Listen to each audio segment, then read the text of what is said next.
those articles coming out, people being arrested. I'm like, this is, and the sad thing for me is that we have this going on. So now we have this issue. We have the Epstein saga that can't ever leave. And then we have all these other issues that are impacting the territory. So it's just like this dark cloud over the territory, Spiral and effect. people, Yeah. yeah, and people are just losing hope. And like I keep telling them, don't lose hope. Just keep praying and keep pushing, and people are going to be held accountable once we hold them accountable. And so, Exactly.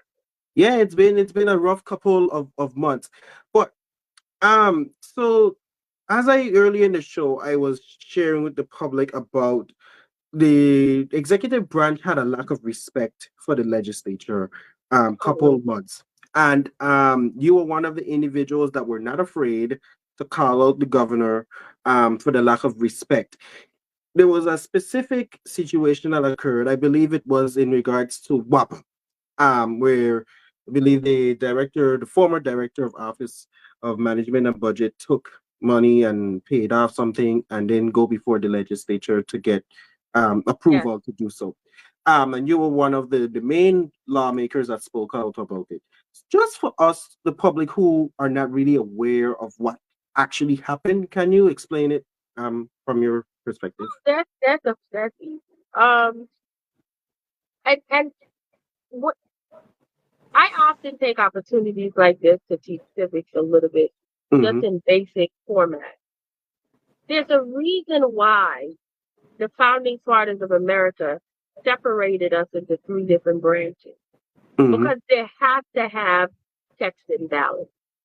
Because Mm-hmm. you can't just have one branch running rogue and nobody can tell them anything, nobody can do anything. Mm-hmm. And what kept happening, what it was that, first of all, I was already upset at the fact that we were called into a meeting hours before we were supposed to have sessions on a line of credit that was Mm-hmm. supposed to help with coming up with matching funds for FEMA projects. Hours before we were supposed to have this session, we were put on a conference call and Mm-hmm. told that, oh, by the way, we need to borrow $45 million out of this line of credit to pay off a bill so we could own the propane facility. Mm-hmm. To say some of us were taking that, $45 million ain't no little bit of money. And Mm-hmm.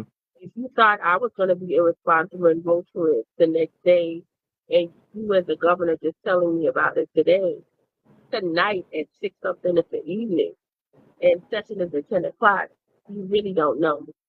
But long and short, the legislature did postpone making a decision on that Mm-hmm. the next day because we had just heard about it. And we did another session 2 weeks later.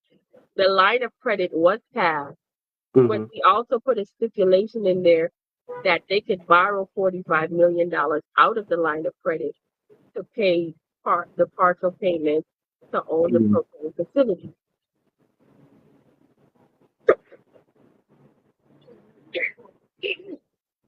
So what ended up happening was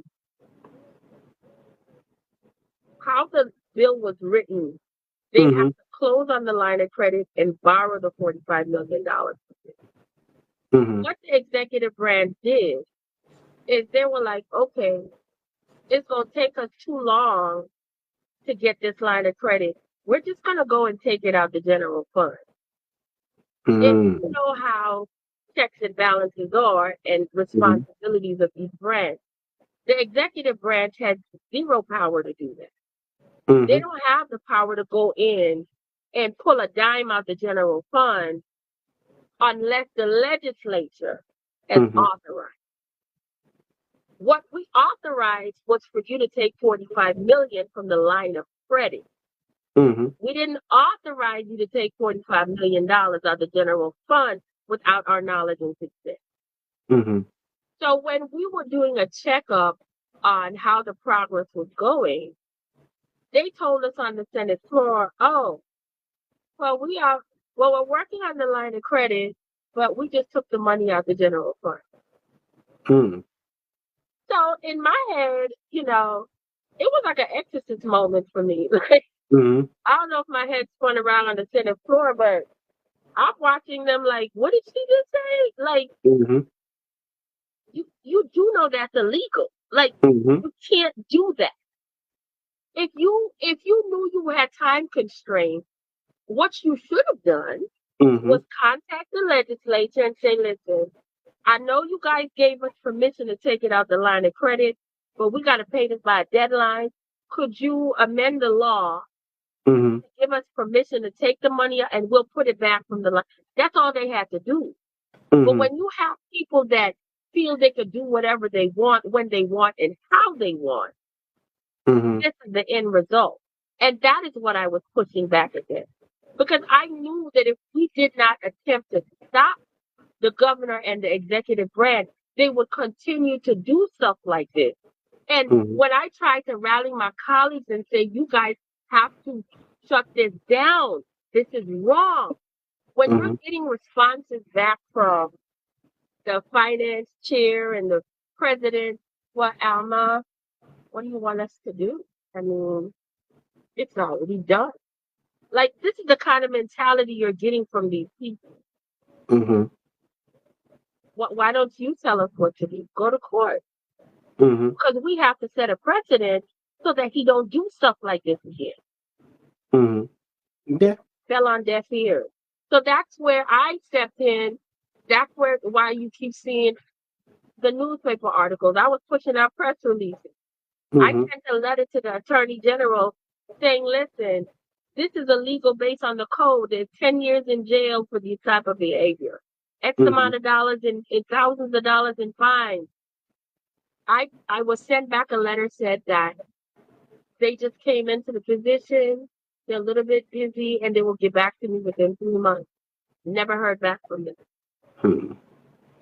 Now stop and think about it. Do you think that they would have responded when the governor is who I was challenging? Mm-hmm. And that's the same person that's a fire. So you Mm-hmm. understand why I need this thing to be Mm-hmm. elected? Yeah. There's too many domino effects with this thing. And we can't really get representation on behalf of the people for the government if too many things are tied together.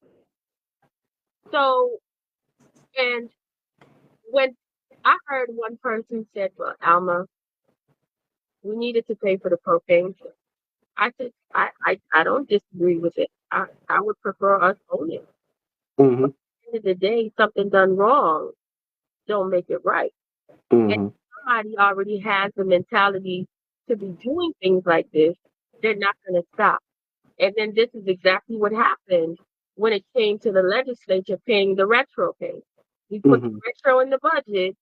They said, oh, even though they wrote $25 million, we're just gonna spend Mm-hmm. 2.5 in retro and spend the rest on bills. Mm-hmm. This is me again. Mm-hmm. What part does this body not understand? You can't do that. Mm-hmm. So I recognize that there are situations where party affiliation and people's own personal goals play a lot as to how they represent the people, Mm-hmm.